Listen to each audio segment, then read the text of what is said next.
Hey guys, this is OddOneGaming. This is going to be another Dragonheir Selling Gods video. In today's video, I'm going to show you the team that I've been working on for honestly over a week now to try and min-max it to get the best out of the Continental Challenge boss, the Thelendor one.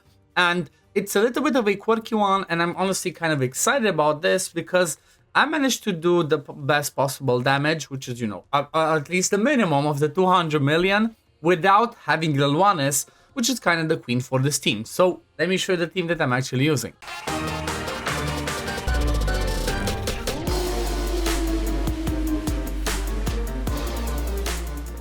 Now for this boss, it's kind of like, you want to try and prioritize based on what it says over here on the information that allied summon units with the highest attack deals 240% more damage. So you kind of want to try and take advantage of this one that you can, and then at the same time, allies receive 50% more healing and shield effect. So most of the time, we look at these buffs and we try and look at, okay, what would be the best option in order to do, to take advantage of them so we can take the best, so we can make the best possible damage.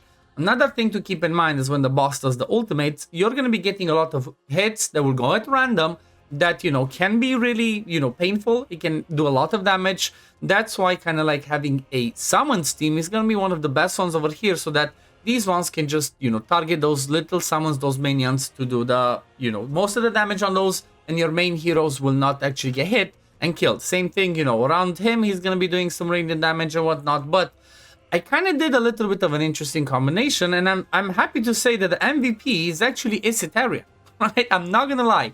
For this fight, the #1 damage dealer for me is Isitarian, and he's actually better than the other the other summon one that we get for free, which is Dahlia. Or maybe I just did not find the right way to do it. But Isitarian performed like, I don't know, at least double, or like maybe double is too much, but at least 50% better than Ladelia. So definitely keep that in mind when you're doing some testing. So most of my team is focused around Isitarian doing most of the damage. The other good damage dealer for me is going to be Premca, mostly focused on the Enlightenment build. I'm going to show you builds and everything at the end.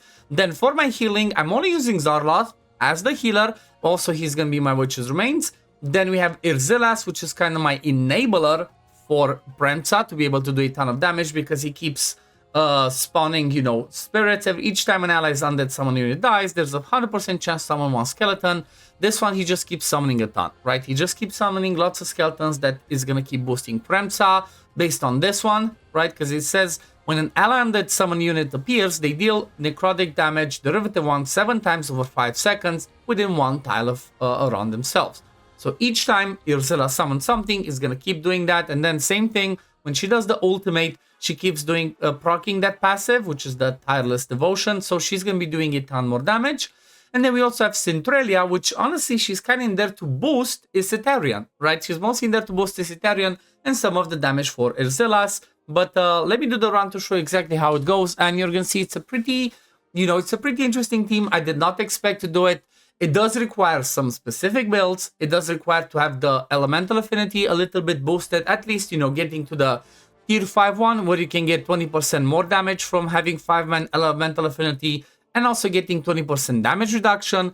But it's not going to be only that. It's also going to be something that I'm going to show you is going to be an artifact, a specific artifact that I used on Irzilas in order to be able to survive the damage. Because the boss does a lot of damage around him, but he also does a lot of damage when he does his ultimate. Now, based on the build that I'm going to show you, another key thing that you can do to try and keep your people alive is use that mythic piece of gear that says every time you do basic attack, you get lifesteal. That's going to help you stay alive, right? Because he's just going to be doing lots of hits. He's going to be doing lots of hits at random. And, it might be a little bit RNG. Sometimes, like, Irzilas might die and whatnot. I did a run before this by removing that healing artifact, that healing piece of gear, that mythic one, in order to try and get him the Strike the Unprepared so he can do more damage. But you know what? He might die, and if he dies, then that's going to be obviously a problem. You just have to rerun it. However, I did do a run like I mentioned before. I took a screenshot of it, but I'm going to show you exactly, hopefully I do this to survive all the way so I can do the damage. But, it's a pretty fun team. I'm personally really excited to see that Isitarian is actually the best, right? Look at this. At the top, Isitarian is like, what, around 50,000 more damage per second than Premsa, which we all know that Premsa is a beast, right? She does some insane damage. And I'm really happy to see this, right? I'm really happy to see that Isitarian is higher. You saw, like, you know, bad, you know, I got some bad luck and my Irzelas actually died, but that's okay. I'm still getting close to that number. I'm not saving it yet. Like I mentioned, I did do a run before that I did 200 million. Let me just grab that screenshot. So as you can see, I hit the 200 mil with exactly this team. Irzelas died towards the end, but at the same time, like I mentioned, you can just go ahead. I just tried it, right? I just tried it to give him the other artifact, but you know what? Let me just load it again and go with the piece of artifact, the mythic gear that says it gives the wearer gains 50% basic life steal, gaining additional 50% lifesteal when HP is below 25%. So this is the one that should allow you to stay alive a lot easier. But you saw over here, I did a 200 mil. You know what? Because I cannot get a lot higher over 200 mil, or I cannot get all the teams to do 200 million, because some are, you know, really specific. If I don't have some heroes, I just chose to be like 200 is good enough. Let me focus on the other one. So let me show you the skill timings, because these are going to be pretty important as well. Everybody apart from Centralia is on an 18-second recharge time. Centralia, just after she does the clone of Isitarian summon, she doesn't do the ultimate anymore. She's just gonna keep spamming the battle skill, so it doesn't matter. But everybody else is 18 seconds. You can see Zarlath goes first at the 12 seconds. That's why you see default over here. Then next one's going to be, you see, I do leave it a few seconds because Zarlath does damage over 5 seconds. So he has, like, you know, at least 3 seconds chance to be placing that Witch's Remains before my Isitarian goes, and then after that is my Premsa, and then you're gonna see the last a lot later, right, like 25.4. You're gonna see that it's going to be, actually I should make it just 25.3 exactly after the other one ends, is gonna be Isitarian. Now the reason why I have this difference between Isitarian and Irzelas is because of what it does. So Isitarian's ultimate says grants attack up and defense up to 200 summoned units with the highest attack for 10 seconds, which is going to be the remnant that he summons, and then also the remnant copy that Centralia does. So that's the first thing. But why do I have such a big difference? Well, because at the same time, Irzelas does the same thing. Deals necrotic damage to enemies in range, then grants 20% attack up to all summon allies and 30% damage up to all undead summoned units for 10 seconds, which means I have the 20% attack from him, I have the 25% attack from Isitarian. I don't want them to be on at the same time. I want them to be alternating, right? So that's something to keep in mind, because you get that extra bonus of 8 seconds of getting the attack up from Isitarian as well, which means you should be doing a lot more damage. That's really key to keep in mind. Now let's go ahead and look at the builds and talents, and I want to mention from now, the value of talents is insanely game-changing. Without finishing my talents and choosing the right ones, I could not for the life of me get to 200 million with this team. As you can see, the name over here, it was stuck at 160 million. But after finishing the talent, I managed to do that. So let's start with Zarlath. Zarlath, I went with the middle one because he's going to be doing healing based off of his max HP and based off of his attack, plus bringing some damage reduction, which is going to be really helpful. That's why I chose to go this one, because like I said, Zarlath is my designated healer for the team and also my designated Witch's Remains, so he covers 2 roles, which makes him be the perfect one for this spot. Next one, Isitarian. I used to have him down the middle ground. I used to test it at the top one. It seems that for me, at least, with this combination, having the bottom side of the talents, this is the one that made it be the best for him, right? The best damage output is by going with this one. When I was in the middle, I think it was kind of like he had similar damage to Premsa, a lot closer, but as soon as I swapped over here, you saw the damage just ramped up, and he did like, you know, 50,000 over, you know, per second more than Premsa, which is huge. Then when we're looking at Centralia, she stayed on the middle one. I'm not sure which one's the ideal one. I think this one worked well. But another question which I'm not 100% sure is, I don't think the Scattered Souls stacks. So I think it only works if one person has it. Because if everybody had it, which I had at the beginning, right? I had everybody with this one, the damage did not seem to be a lot higher. Especially when the boss starts hitting a lot harder. This one should just reflect a ton of damage, and it did not seem to be the case. So that's why I only left her, because again, I'm not 100% sure, but I personally believe Scattered Souls does not stack. So you only needed one person and you're good to go. But I kind of stayed the same way with Irzelas because of the last one, because this one says every time an ally summon unit dies, it deals or vanishes, deals necrotic damage. So because I didn't have the last one with Centralia, I chose to go the same way with Urzilas, down the middle one. And then when it comes to Premsa, I went at the top one because this one's going to boost her attack. Each time a summoned unit that vanishes increases the hero's attack by 1% up to 30 stacks. So this is going to give her 30% more attack, more damage over here as well, a bit of crit rate, which she's mostly about enlightenment, but this can help. And then again, same thing over here, you know, can gain ultimate energy, but is not mandatory. But now let's have a look at the builds. So first one is going to be Zarloth. He has, like I mentioned, Witch's Remains, and then he's in the Puppeteer's Inspiration. That's going to give us 10% ultimate energy. This is a must in most of your teams because it allows you to get on 18 seconds a rotation without needing to have a ton of skill haste on all of your team.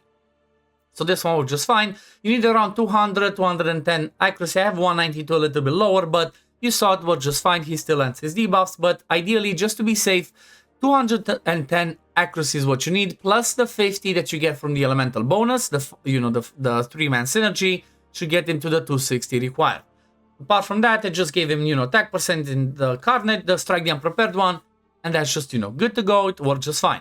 Next one's going to be Isitarian. Isitarian with the free artifact that everybody gets, right? The demonic, Grey Demon Skull. He's gonna keep getting the damage increase because every time, Urzilas does a summon, he gains the damage increase. It's never gonna stack up to 6 or maybe goes up to 6, but not for a long while. This one just seemed to work perfectly for me. And then after that, I went with a Fearless Challenge, Chaos Symbiosis, and obviously another piece of Strike the Unprepared. And this one's an offset piece. You can see his total stats over here. Decent crit rate, good crit damage, good attack. It worked just fine. Centralia, she was the one wearing Dawn Organ Pipe for me. Because you know what? She doesn't do her ultimate too often. And that's why she also has the Ancestral Protection. Because the thing is like this, if you have a summon and that summon doesn't do right, she does a copy of that one, her ultimate energy will always stop at 50%. So because of that reason, she's not going to be good in a Puppeteer set, she's not going to be good in a Brotherhood Spirit. Keep that in mind, right? Don't do my mistake. I tried that and I was like, something that seems off. It's because of this. She does the ultimate, that's why any other random set's gonna be good for her, and that's why I chose to go honestly with, like I said, Ancestral Protection, focus mostly on as much attack as possible, because this one, she's gonna soak up some of the damage, and then I also gave her, because, she's gonna soak up damage, I also gave her the Ancestral Guidance to have this extra lifesteal in there, so she's not gonna die too early. Apart from that, everything else is just attack, full on attack, as much attack as I could. Look at this, she has, almost 7,000 attack. She has really good base attack, so she's a really good candidate for this one. Plus, it also helps with her passive, because it does say, while present, all ally undead summon units gain attack up equal to 10% of Centralia's attack, not exceeding 100% of target's attack. So this is going to be a lot of the attack, right? She can give up to 700 attack, which can be really huge. Next one, Urzilas. This is really important. This helped me survive. Giving him Drago's Blast Jar, even though, cuts down on his attack and whatnot, he's not going to be doing as much damage by now having a different artifact. This one does help because every time the blast happens, the boss is going to do, 15% less damage for 5 seconds. And that's why you saw that he was the one in front. I didn't have a summon. He was the one that was always being targeted, even by the basic attacks of the boss. So I have a high chance to proc this Blast Jar so he does less damage, right? So that the Thelendor does less damage, which means I should be able to survive. And then also gave him the Brotherhood Spirit because the way that you saw the rotation, it's Zarloth goes, then he goes, and then Premsa, which is kind of like, and then Premsa, and then also Isitarian, which are kind of like, main damage dealers. So this way worked really fine for him. He's not the main damage dealer in there, he's the enabler, as you saw. And then the last one is going to be Premsa. Premsa's mostly focused on an Enlightenment build. As you can notice, as much Enlightenment as attack as I could get, nothing else really matters because, like I mentioned, most of our damage comes from this one. All those summoned units doing damage around them. When she procs the ultimate, does the same thing again. Urzilas does a lot of summons. You have Isitarian plus a Centralian copy. That, Centralia does the copy of Isitarian summon. That's just going to bring a ton of damage. And as you saw, she did really good. She's running, obviously, attack percent with Quad Enlightenment. This is the one that I forged. Then Enlightenment in the Death Record because, obviously, you want this so you can get... so you can deal 20% more derivative damage, and then Fearless Challenge and Chaos Symbiosis. You can see Enlightenment over here, attack over here, And then I went with the Queen's Fan because this is the one that's going to boost the derivative damage. The further away you are, the more damage you can do, up to 35%, based off, 7 tiles difference.